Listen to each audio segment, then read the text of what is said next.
Pemerintah mulai melakukan pelonggaran atas pelaksanaan pembatasan sosial berskala besar di berbagai sektor dan daerah di Indonesia.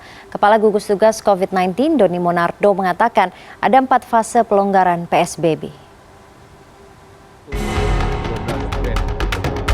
Usai mengikuti rapat terbatas tentang evaluasi PSBB, Kepala Gugus Tugas Penanganan COVID-19 Doni Monardo mengungkapkan ada 4 fase pelonggaran PSBB.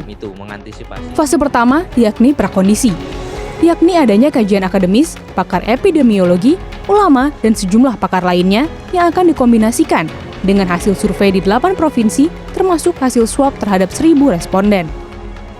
Kemudian fase timing, yakni berdasarkan kurva dan kesiapan masyarakat. Apabila kurva belum menurun, tidak memungkinkan adanya pelonggaran.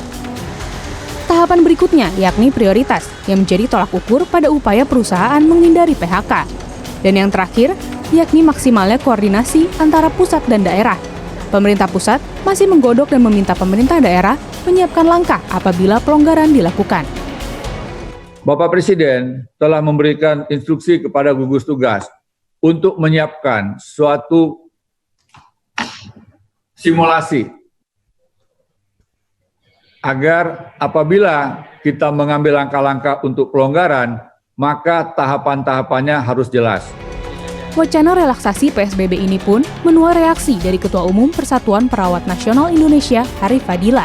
Harif menilai pemerintah harus meninjau ulang kebijakan relaksasi PSBB.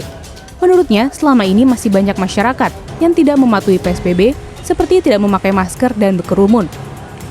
Harif juga mengatakan, hingga kini kebutuhan alat pelengkap diri, APD dan rapid test bagi tenaga medis di Indonesia masih kurang, terutama bagi para perawat di fasilitas-fasilitas kesehatan rujukan COVID-19 di daerah.